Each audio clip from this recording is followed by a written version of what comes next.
যেন মানুষ জাদু করে না, শয়তানও কিন্তু জাদু করে। হ্যাঁ, বাঁচা যাবে ওরা, বাঁচা যাবে ওরা, একদল বাঁচা যাবে যারা 100% শয়তানের মুরিদ হয়ে গেছে, ওদের উপরে আর শয়তান করবে না।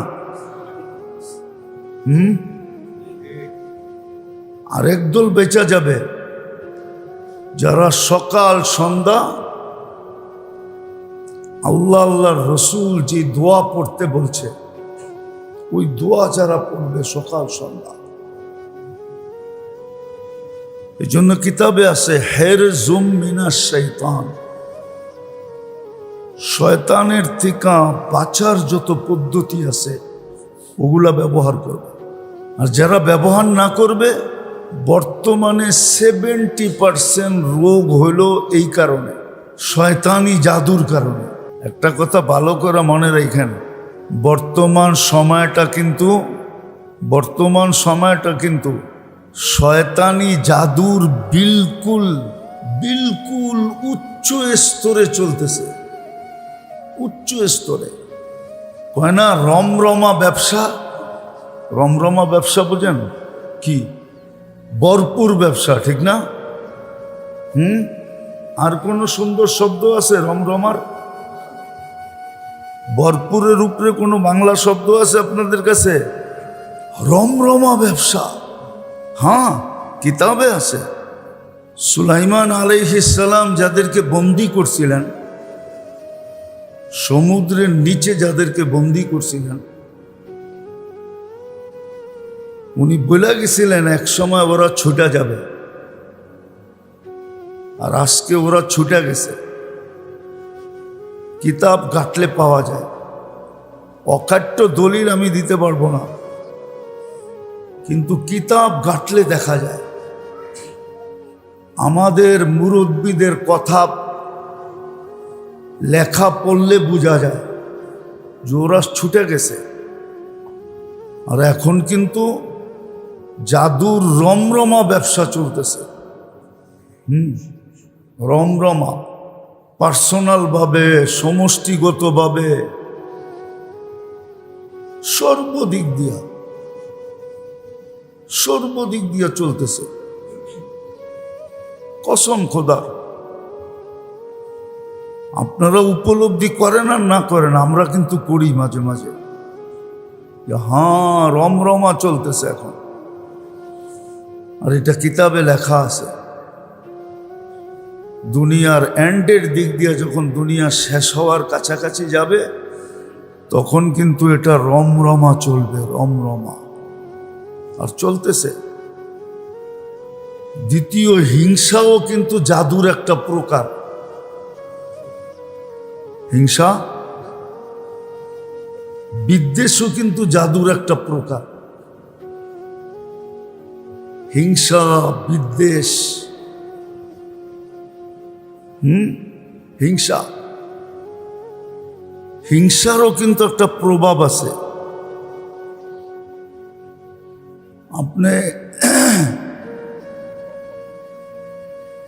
আপনি টেকনোলজির জিনিস দিলে দেখবেন, বৈজ্ঞানিক জিনিসগুলা যখন দেখবেন, তখন আপনার বুঝে আসবে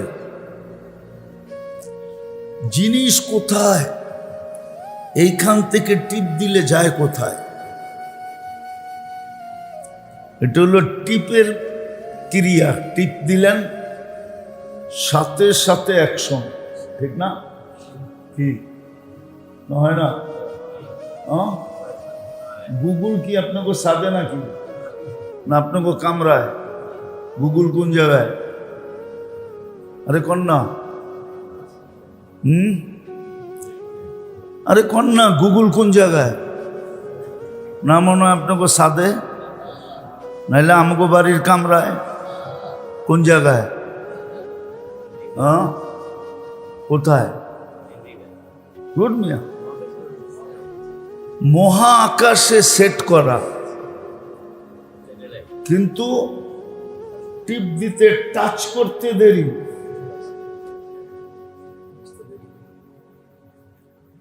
ক্রিয়া হইতে প্রভাব পড়তে দেরি করে না, ঠিক না? আর এটা তো বুঝছেন না, এটাও বোঝেন না। না বুঝলে সারাদিন চালান কেমনে? চোখেরও প্রভাব আছে। আল আইনু হাক্কুন,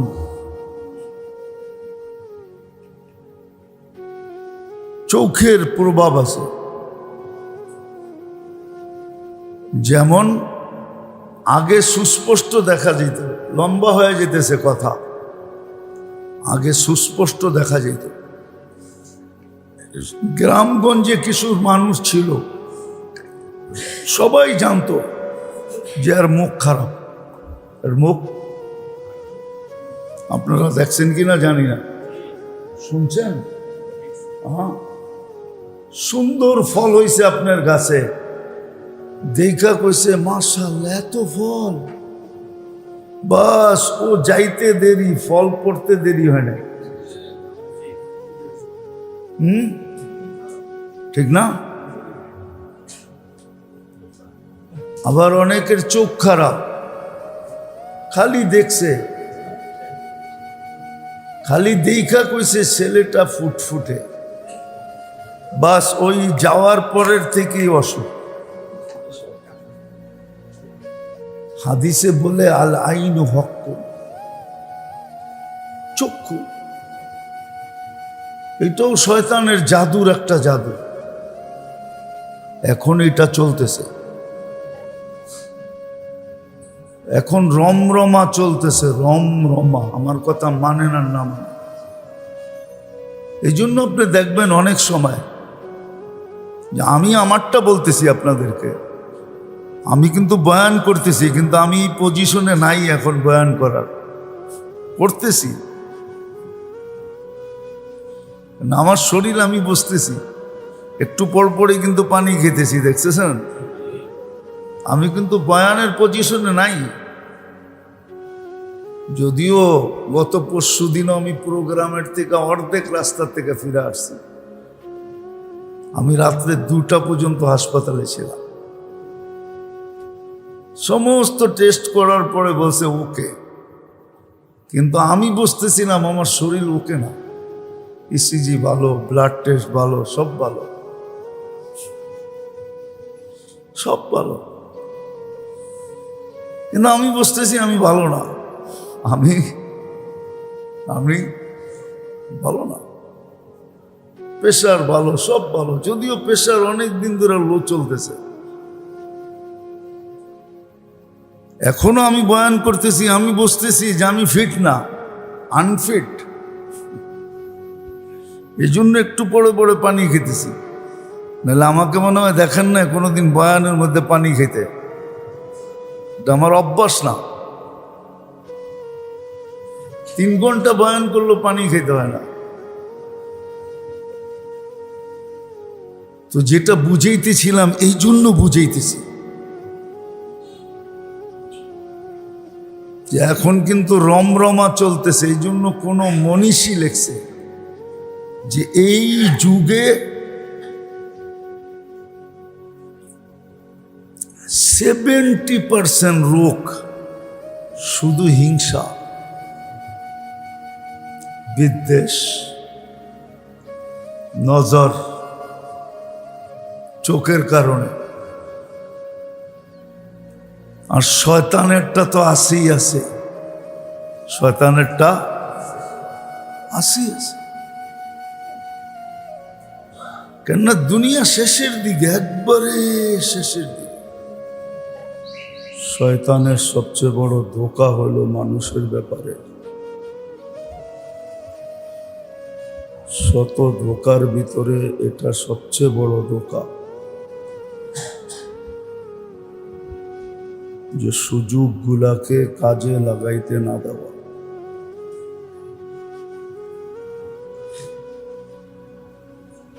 হাজারো ধোঁকা আছে, কিতাবে পাওয়া যায়। 70,000-এর উপরে শয়তানের ধোঁকা আছে। কিন্তু ধোঁকাগুলার ভিতরে সিরিয়ালও আছে। সিরিয়ালের ভিতরে সবচেয়ে বড় ধোঁকা হলো যে সুযোগগুলাকে কাজে লাগাইতে না দেওয়া, যেন সুযোগগুলা কাজে লাগাইতে না পারে। যে সুযোগগুলা আল্লাহ বান্দাকে দেন, যেটাকে আল্লাহ রসুল 5 ভাগে বিভক্ত করছেন সহজে বুঝানোর জন্য, যেন আমরা সহজে বুঝি, এটাকে 5 ভাগে বিভক্ত করছেন। ওই সুযোগগুলাকে কাজে লাগাইতে না দেওয়া, এটা হলো শয়তানের সবচেয়ে বড় চাল। আর এই কত সত্য, এক হাতে তুড়ি বাজে না। শয়তানের একা কারসাজি না, শয়তানের সাথে সাথে মনেরও বিরাট বড় একটা, যেটাকে নফস বলে, নফস বা মন, এটারও বিরাট বড় একটা সহযোগিতা আছে। না, মনকে আল্লাহ তৈরি করছেন এরকম, নফসকে নফস এই জন্যই বলে। আর যেটার সংজ্ঞাও আল্লাহ কোরআনে দিছেন, ইন্নান নফসা লাআম্মারা, নফস সদা সর্বদা মানুষকে ধোঁকা দিতে থাকে, খারাপ কাজের দিকে ধাবিত করতে থাকে। নফস খারাপের দিকে ধাবিত, শুধু ধাবিত না, খারাপেই সে অভ্যস্ত, খারাপকে ভালোবাসে, খারাপের ভিতরে সে মজা পায়, ভালোর ভিতরে মজা পায় না।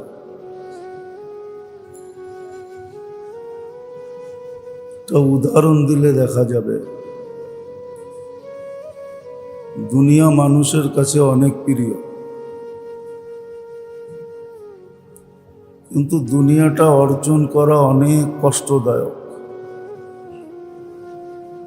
ইচ্ছা করলেই সবাই কোটিপতি হতে পারে, ইচ্ছা করলেই দুনিয়াতে যেমন মন চায় তেমন অর্জন করতে পারে না, সম্ভব না। সবাই এক ধরনের হবে, এটা দুনিয়ার নিয়ম না। কিন্তু মন চায়, দুনিয়ার দিকে তাকায় সবার মন চায় যে আমি রাতোরাত কোটিপতি হয়ে যাই।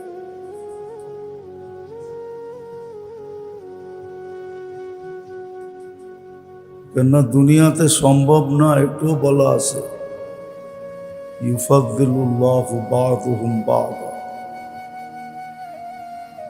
দুনিয়ায় আল্লাহ একজনের উপরে একজনকে রাখছেন, সবাইকে সমমান দেন নাই। সবাইকে সমমান দিলে দুনিয়ার সিস্টেম চলবে না।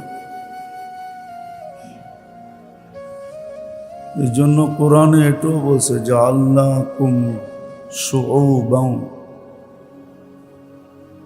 তোমাদেরকে বিভিন্ন পেশায় পেশাযুক্ত করছে।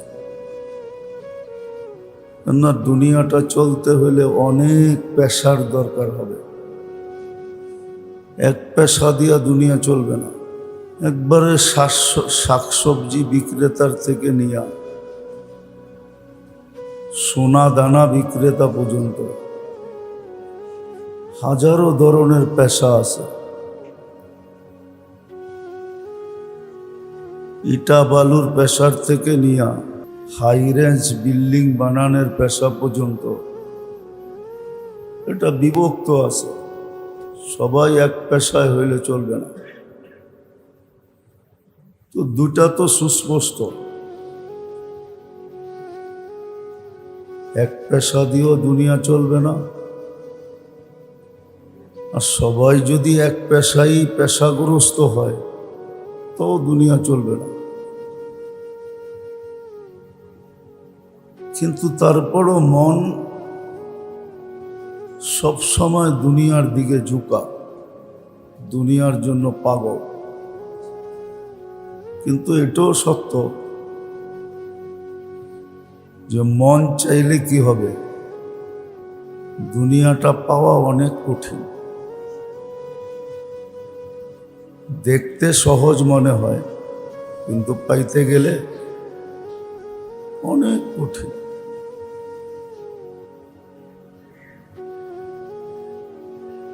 দুনিয়া দেখতে দেখা যায় খুব সহজ,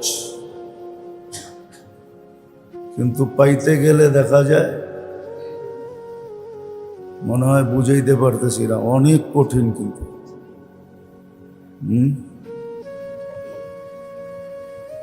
অনেক কঠিন।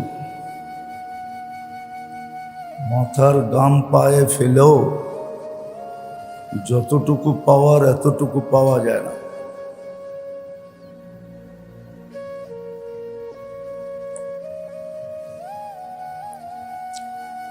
মাথার গাম পায়ে ফেললেও যতটুকু পাওয়া অতটুকু পাওয়া যায় না, বরং 100 ভাগের 1 ভাগও পাওয়া যায় না। একটা মানুষ যখন প্রবাসে যায় তো এর আশাটা যদি মাপা হয় তাহলে মনে হয় না আমাদের দেশে কোনো এত বড় ফিতা আছে যেটা দিয়ে মাপতে পারবে। ফিতা আর কত বড় হয়, বড় ফিতা নাইলে 200-300 গজই হব, কিন্তু আশাটা দেখা যায় এর চেয়ে অনেক অনেক বড়। নিয়ে আসে প্রবাসে যায়, কিন্তু যখন প্রবাস জীবন শেষ করে তখন দেখা যায় আশার তুলনায় 1 ভাগ হয়েছে কিনা সন্দেহ, 1 ভাগও হয়েছে কিনা সন্দেহ থাকে। তো যেটা বুঝাইতেছিলাম, দুনিয়াটা দেখতে খুব সহজ মনে হয়, আর মনটাও সারাদিন এটার দিকে আকৃষ্ট থাকে। এই জন্য শয়তান আর মন এটাকে পুঁজি বানায়, এটাকে টার্গেট বানায়। আর আখেরাতটা দেখতে কঠিন লাগে, আখেরাতটা দেখতে কঠিন লাগে, কিন্তু করাটা সহজ।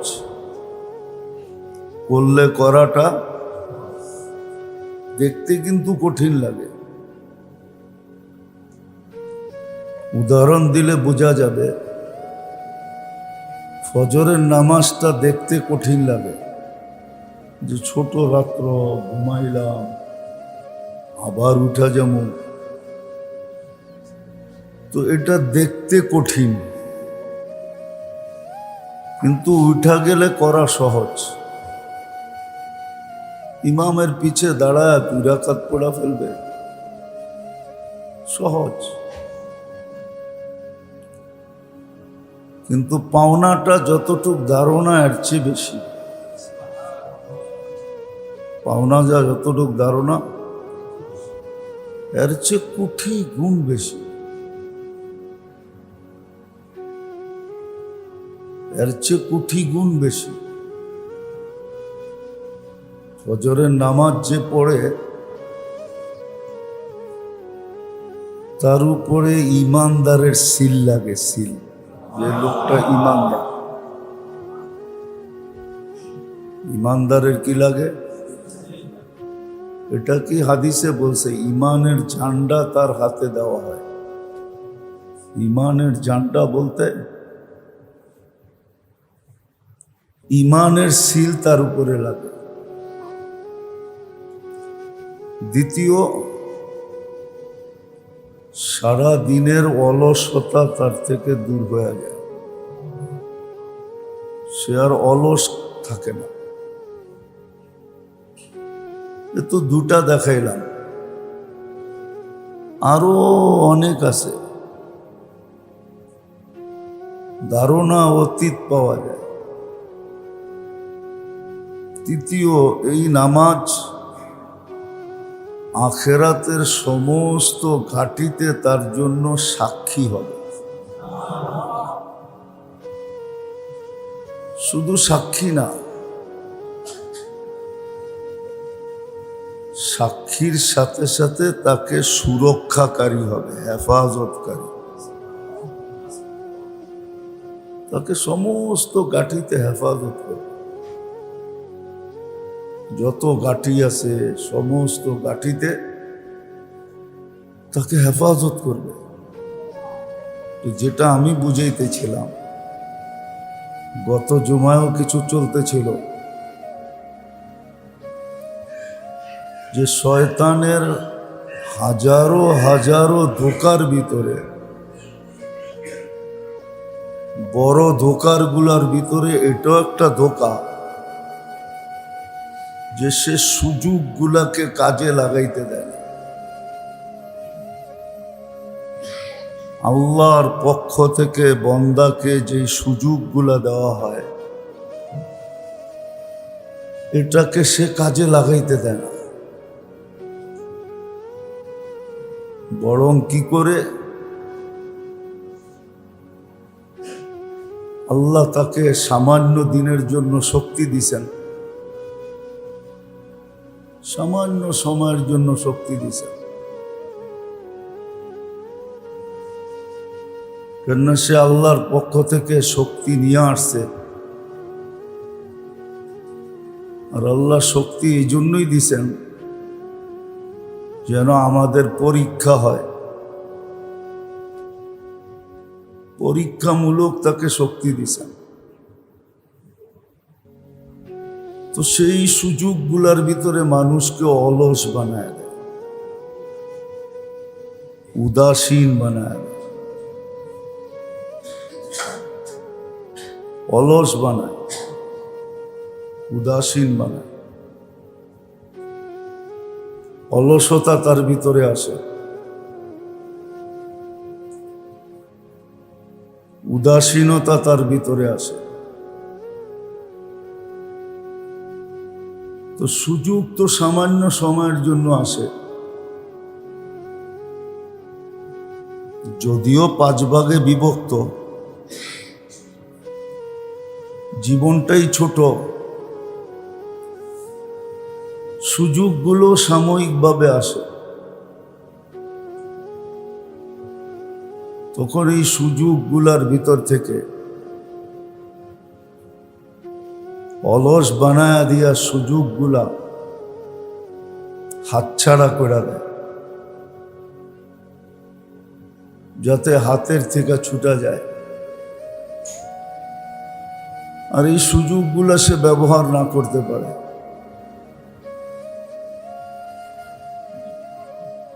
এই জন্য হাদিসে আছে, চিন্তা করলে বুঝে আসবে, নাহলে বুঝে আসবে না। মানুষ যখন ফজরের সময় ঘুমায় থাকে,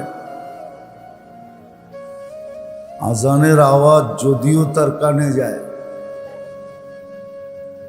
আজানের আওয়াজ কিন্তু তার কানের ভিতরে যায়,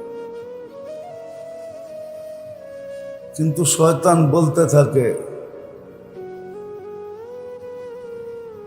দুটা শব্দ আছে হাদিসে, নাম ওয়াল লাইলু তাবিল, ঘুমা, এখনো সময় আছে, ঘুমা। আরেকটা শব্দ বলে উরকুত ওয়াল লাইলু তাবিল, শুয়া থাক, এখনো রাত অনেক লম্বা। বোঝা গেল এই দুটা তার জাদুর মন্ত্র। এটা কানে বইলা বইলা শোয়া রাখে। যখন ফজরের ওয়াক্তটা শেষ হয়ে যায় তো হাদিসের ভিতরে আছে শয়তান তার নাকে কানে মুখে পেশাব করে চলে যায়।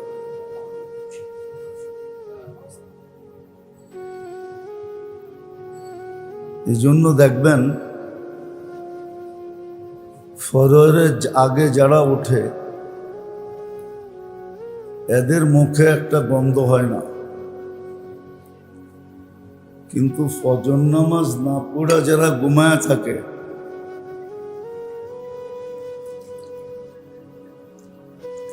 এদের মুখে দেখবেন বিদগুটে একটা দুর্গন্ধ হয়। এই জন্যই উঠা তাড়াতাড়ি টুথপেস্ট দিয়ে ব্রাশ করতে হয়। নিজেই অনুভব করে আমার মুখে একটা বিদগুটে দুর্গন্ধ হয়ে গেছে, এটাই কারণে। তো যেটা বুঝাইতেছিলাম, সুযোগগুলা তো আল্লাহ নিয়ে আসেন।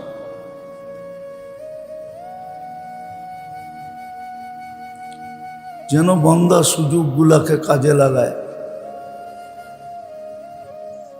আর আল্লাহর কাছে হয়, নৈকট্য লাভ করে,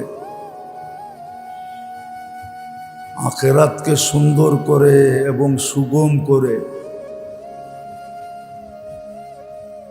আখিরাতকে সুন্দর করে, আখিরাতকে সুগম করে,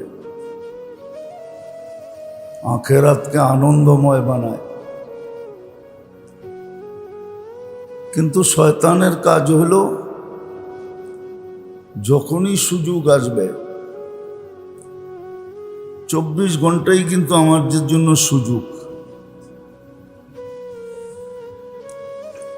এই জন্য দেখবেন শয়তান 24 ঘন্টাই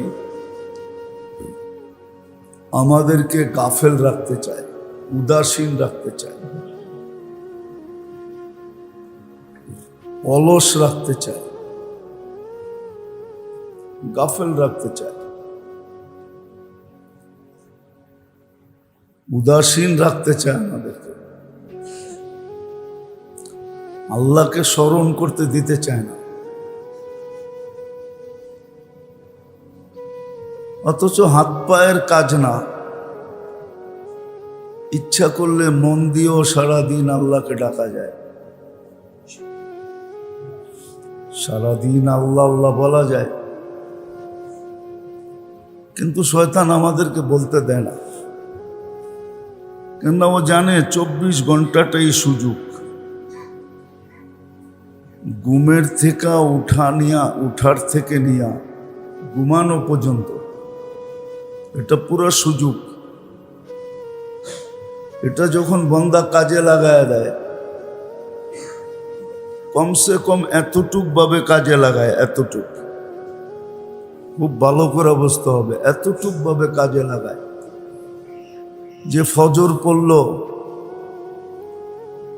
মধ্যবর্তী সময়টা ব্যস্ততায় কেটে গেল, স্মরণ করতে পারল না, জোহর পড়ল,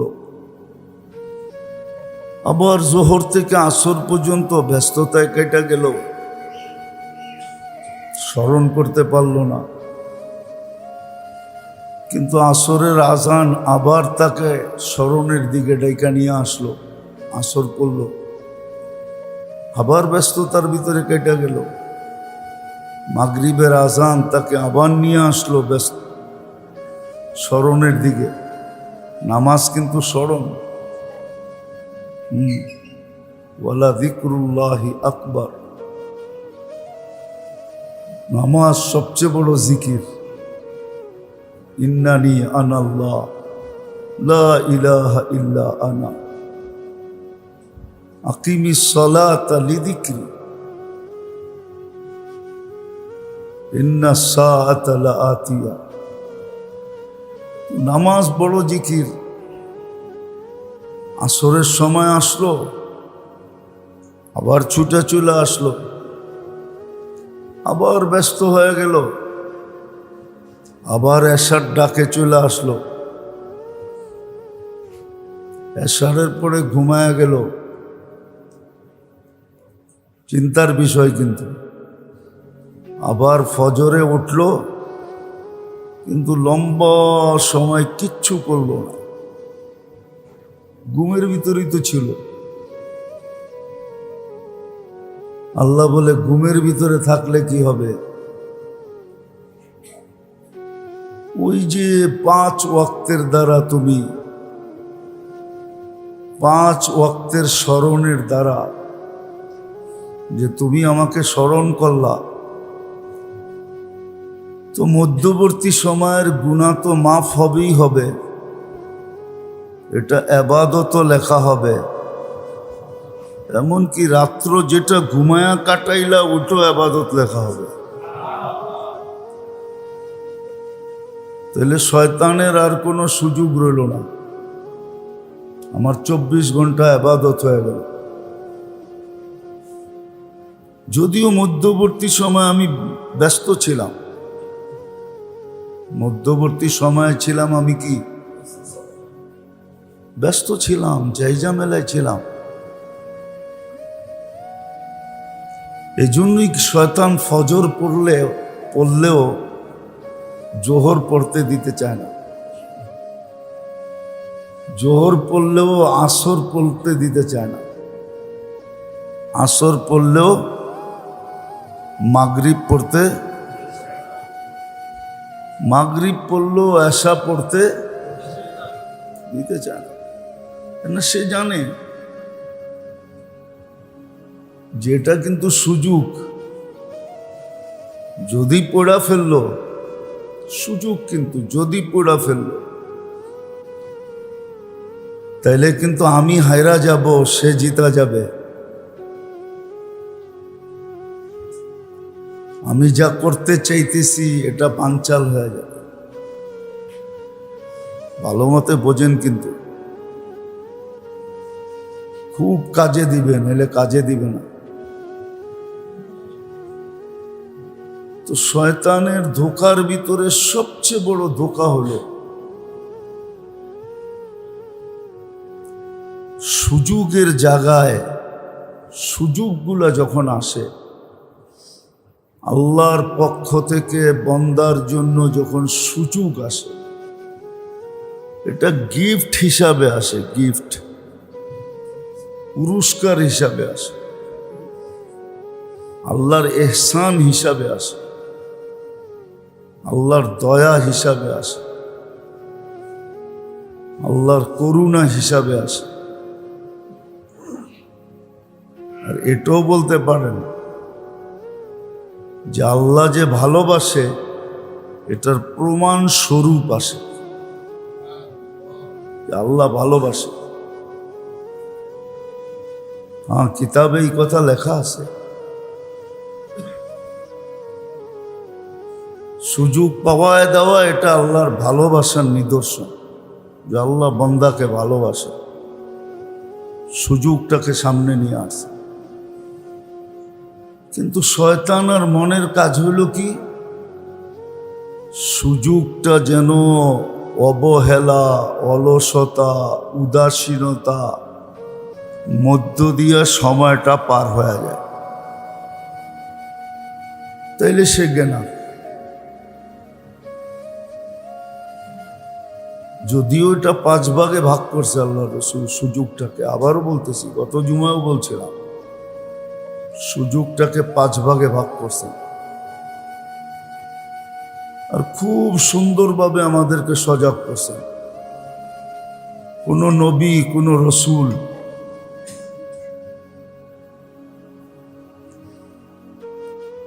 এত সুন্দরভাবে উম্মতকে সজাগ করেন নাই, এরকম ভাগ ভাগ করে দেখান না। হ্যাঁ, বলছেন, ওনারাও বলতে ত্রুটি করেন নাই, ওনারা বলতে কোনো ত্রুটি করেন নাই। কিন্তু আমাদের নবীজি যেইভাবে সুন্দরভাবে সাজায়া বলছেন, আর এটারও কারণ আছে, কেন উম্মতের জন্য উনি সবচেয়ে বেশি ব্যথিত। আমাদের নবীরই সিফত পাওয়া যায়, শান পাওয়া যায়, মান পাওয়া যায়। হারিসুম বিল মুমিনিন, নিজের জন্য, পরিবারের জন্য, আত্মীয় স্বজনের জন্য যতটুকু চিন্তিত না ছিলেন, এর চেয়ে কোটি গুণ বেশি আমাদের জন্য চিন্তিত ছিল। আর চিন্তার পরিসমাপ্তি ঘটা যায় না। যতদিন সশরীরে ছিলেন ততদিন তো চিন্তা করছেনই করছেন। আর এখনো কিন্তু কবরের ভিতরে চিন্তিত। কেননা আজকের দিনে শুক্রবারে আমাদের আমলনামা আল্লাহ রসুলের কাছে পেশ হবে, ওনাকে দেখায়া উপরে নিয়ে যাওয়া হবে।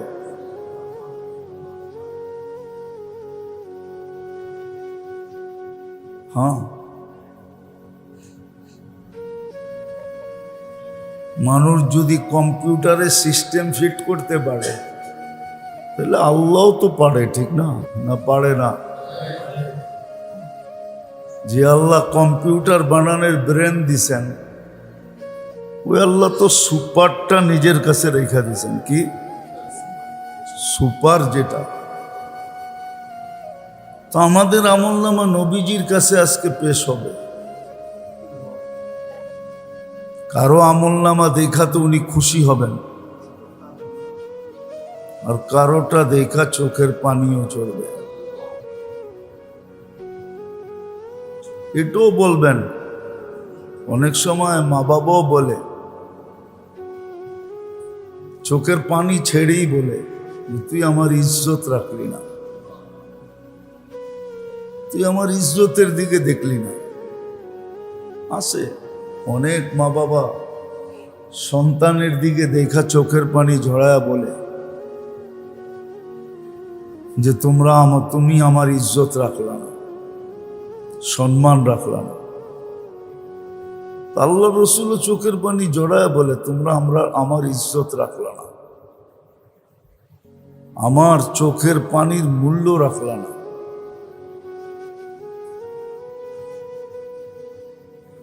তো যেটা বুঝাইতেছিলাম, আমাদের আমলনামা কিন্তু পেশ হয় শুক্রবারে।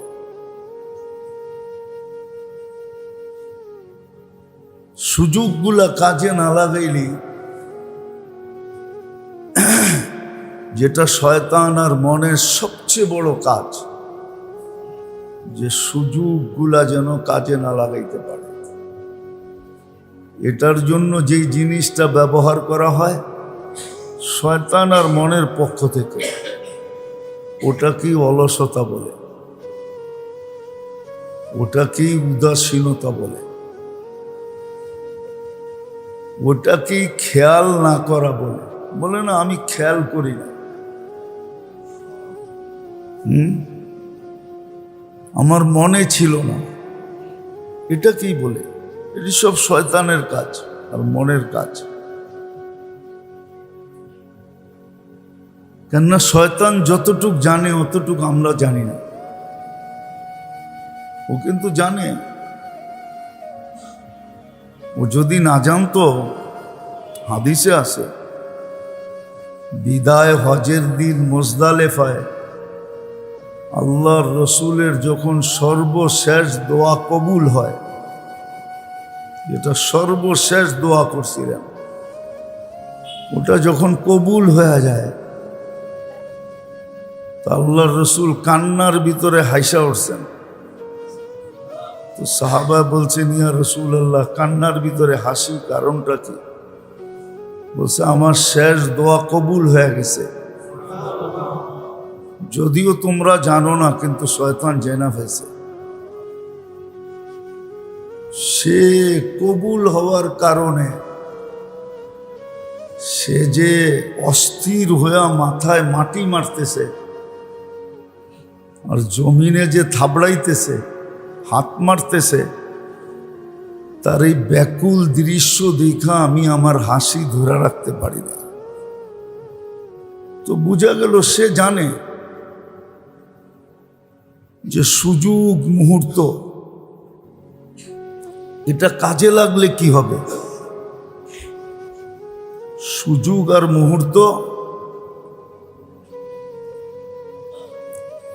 কাজে লাগলে কি হবে এটা সে জানে, মনও জানে। বলবেন মনটা তো আমার, এটা আমার বিরুদ্ধে গেল কেন? এটাও একটা প্রশ্ন। মনটা কি আমার না? আমার ভিতরের মনটা কার? এটা কেন আমার বিরুদ্ধে গেল? না, এটাকে বানানোই হয়েছে এরকম যে সে বিরুদ্ধেই যাবে, নাইলে তো পরীক্ষা হবে না, নাইলে পরীক্ষা হবে না। এই জন্যই তো হাদিসে আছে, আমি দুনিয়ার ব্যাপারে বলতেছি না, দিন এবং আখেরাতের ব্যাপারে যে মনের বিরোধিতা করবে, মনের বিরোধিতা, আল্লাহ রসুলের হুকুম আছে যে এক পাও মনের উপরে দাও আর এক পাও জান্নাতে দাও। না, মন কখনো নেক কাজ করতে দিবে না। না, মনের কাজেই হলো নেক কাজকে, একটু আগেও বলছিলাম, নেক কাজকে কঠিন বানায়া কি করা, শো করা, দেখানো যেটা কঠিন এটা। আর দিনের কাজ, দুনিয়ার কাজ যতই কঠিন হোক, মন ওটাকে সহজ বানায়া দেখানো। আপনি দেখেন এখনো শত শত যুবক বসে আছে যে লিবিয়ায়, কারো 2 মাস, কারো 4 মাস, কারো 6 মাস ওইখানে বসে আছে, কামাই বুঝি কিচ্ছু নাই, বাড়িতে নিতেছে আর খাইতেছে, আর যা নিতেছে তাও পুরা খাইতে পারতেছে না, বেশিরভাগই দালালের কাছে চলে যেতেছে। আবার দালাল 30 লাখ টাকাও নিবে, সুযোগ মনে করে তাকে মৌতের মুখে ঢেলে দিবে। একটা ছোট বোট যেখানে ধারণ ক্ষমতা হইল 50 জন, ওইখানে উঠায় দেয় 150 জন, 200 জন। আপনি ছবি দেখেন মিডিয়ায়, একজনের গার উপরে একজন বসে আছে।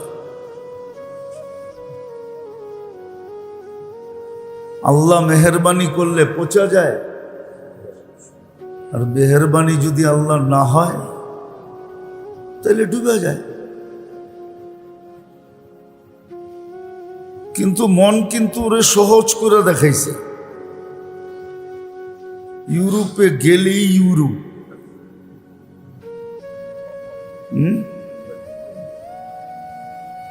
কিন্তু এই জিনিসটা কি কষ্ট না? না, কষ্ট না। কেমন কষ্ট বর্ণনা দিতে পারবেন আপনি? নাই, আপনি কোত্থেকে বুঝবেন? কি যাতনা বিষে বুঝিবে সে কিসে, কবু আসি বিষে ডংসি নিজারে। আপনাকে আমাকে তো সাপে দংশন করেন নাই, আপনি সাপের বিষ বুঝবেন কি? আপনি তো লিবিয়াতে নাই, আপনি কি বুঝবেন?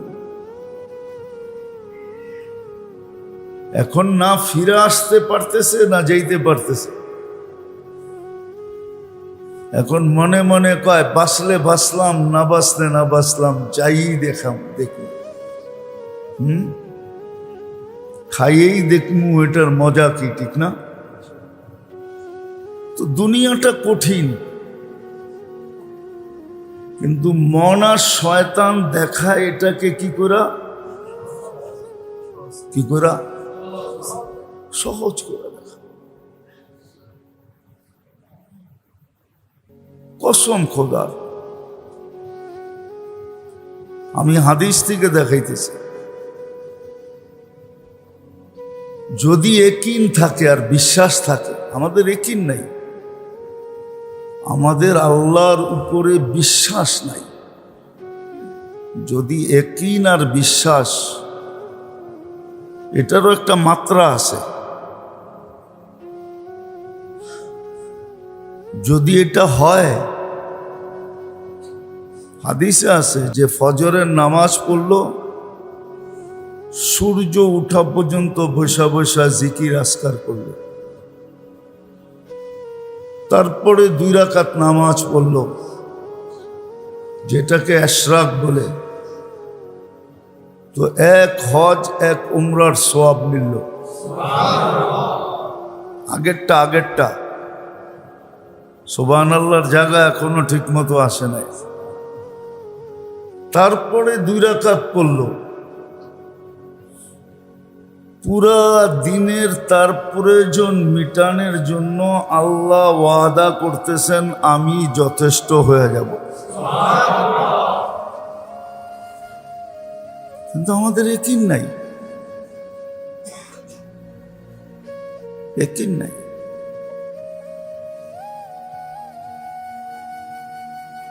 যদিও আমার আলোচ্য বিষয় এটা না, কিন্তু কথায় কথায় আসলো এই জন্য। আজকে মুসলমান, আমি বলি আর আপনি বলেন, আমি আমার কথা বলতেছি, আমি বলি আর আপনি বলেন, আমরা কেউ প্রয়োজনের জন্য খাটি না। যতটুক প্রয়োজন এতটুকের জন্য আমরা খাটি না। একটা উদাহরণ দিব, এইখানে যারা বসে আছি অধিকাংশকে আমি চিনি, 2-1 জন ছাড়া সবার অ্যাবিলিটিও চিনি, 2-1 জন ছাড়া। বলেন, আপনাগো ঘরে ব্যবহৃত কাপড় যতটি আছে, ওইগুলা দিয়া 10 বৎসরের প্রয়োজন মিটবে না?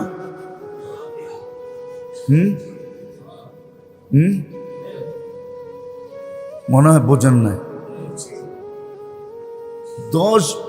10 বাদ দিলাম, 5 বৎসর যদি কাপড় না কিনলাম, তো এটারই সাবান দিয়া ধুইয়া ইস্তারি কইরা পইড়া 5 বৎসরের প্রয়োজন মিটবে না? হ্যাঁ, কি?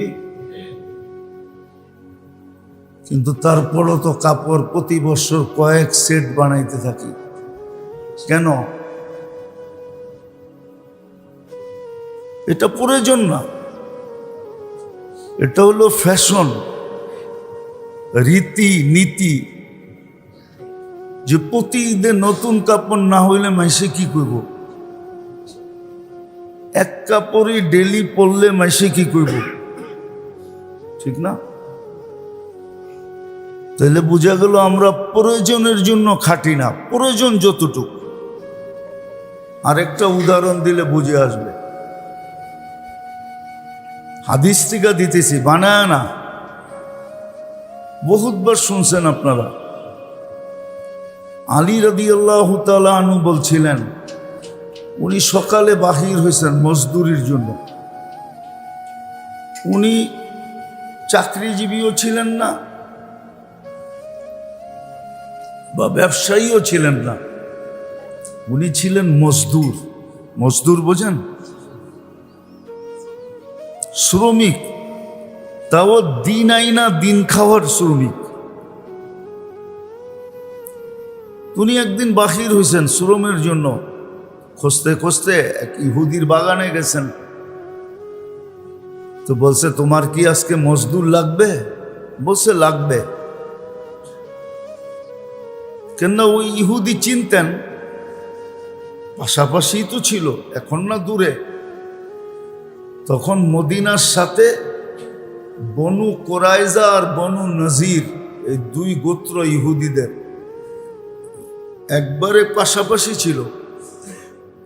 যারা হজে গেছে তারা যে চিনবে, হজে গেলে তো কোবা মসজিদে যাওয়াই হয়। হজে গেছেন? কোবা মসজিদের বিপরীত দিক যে রাস্তা, রাস্তার ওই পাশে ছিল বনু নজির, পূর্ব পাশে, আর উত্তর পাশে ছিল কেবলার উত্তর দিকে, উত্তর দিকে ছিল বনু কোরায়দা। তো যা বলছে যে কামলা নিবে, বলছে নিব, কিন্তু শর্ত। কি শর্ত? এক বালতি পানি উঠাবা, একটা খেজুর দিব। বলছে ঠিক আছে। উনি বালতি উঠাইতেছে আর ও খেজুর রাখতেছে একটা একটা করে। এক বালতি কুয়ার থেকে উঠাইতেছে রশি দিয়া। মনে করেন আধা ঘন্টা হলো। জিজ্ঞাসা করছে খেজুর কতটি হলো? তো ইহুদি বলছে মালা আ কাফাইয়া, এটাকে কাফ বলা হয় আরবিতে, দুটাকে বলে কাফা, কাফাইয়া, মানে আমার 2 হাতিলি ভরে গেছে। বলছে নিয়ে আসো। নিয়ে এসে দেখছে হ্যাঁ 2 হাত ভরে গেছে। তো বালতি ছেড়া দিয়া বলতেছে হাদা ইয়াকফি লিল আলি রাসূলিল্লাহ লিয়াউম, আজকে আমার পরিবারের জন্য এতটুকুই যথেষ্ট। কেননা স্বামী স্ত্রী 2 বাচ্চা 3 বাচ্চা, স্বামী স্ত্রী 3 বাচ্চা, বাচ্চার কয়টা খাবে? আমরা স্বামী স্ত্রী 2 বেলা খাবো, বাঁচলে আল্লাহর রসুলকেও দিব। কিন্তু ইহুদির পানি বাগানে পানি দেওয়ার বাড়ি ওই দিনই ছিল। আমাদের দেশে দেখবেন ইরিদান যখন করে না, ইরিদানে সেচ লাগে, সেচ, ঠিক না? তো ওইটার ভিতরে নির্ধারিত আছে কোন দিন পানি কার খেতে যাবে। আপনারা তো গ্রামে ট্রামে থাকেন না, বুঝবেনও না, কেননা দান দুন করেন না, কোত্থেকে বুঝবেন এটা? বোঝেন? বুঝেন না? যে দেখেন বোরো লাগায় যখন, ইরি লাগায় যখন, তখন পানি ভাগ ভাগ করা থাকে, কোন দিন কোন দিকে পানি যাবে। আপনি ইচ্ছা করলে আপনার খাতে নিতে পারবেন না, জরিমানা হবে। ওই সময় ওরকমই নিয়ম ছিল। তো উনি বইলা বালতি ছেড়া দিছে, বলছে আর বালতি উঠবে না। তো ইহুদি বলছে আজকে যদি খেতে পানি না দিতে পারলাম খেজুর গাছের গোড়ায়, তাহলে তো আমি 1 মাস পরে আমার সিরিয়াল আসবে, খেজুর গাছ তো শুকিয়ে যাবে, ফলন তো ঠিক মতো হবে না। এতক্ষণ ইহুদির মনে ছিল যে আজকে তোমাকে পাইছি, খাটায়া ছাড়ব। কি কি বোঝেন না? মনে হয় তোমাকে মন মতো খাটামো, ঠিক না? তো যখন আলী রাদিয়াল্লাহু তাআলা আনহু বালতি ছেড়া দিছে, তো ইহুদির চাল ভাঙ্গা গেছে, ঠিক না? মনের ভাবনা কি হয়ে গেছে? ভেঙে গেছে। যে ভাবলাম কি হইল কি, পানি তো দিতে হবে, নাহলে তো পানি 1 মাস পাবো না, বা 15 দিন পাবো না, বা 1 সপ্তাহ পর্যন্ত পাবো না। তো এখন বলতেছে লিকুল্লি দালবিন কাদা, 1 বালতি পানি উঠাইলে এতটি খেজুর দিব। কি এতটি? কতটি? 2 হাতে যতটি খেজুর আসে এতটি খেজুর দিন। তো আলী রাদিয়াল্লাহু তাআলা আনহু বলতেছে লাউ আতাইতানি লিকুল্লি দালবিন দালবা, যদি প্রত্যেক বালতির বদলায় এক বালতি খেজুর দেশ, তারপরও বালতি হাতে উঠবে না। মুসলমান প্রয়োজনের বেশি খাটে না।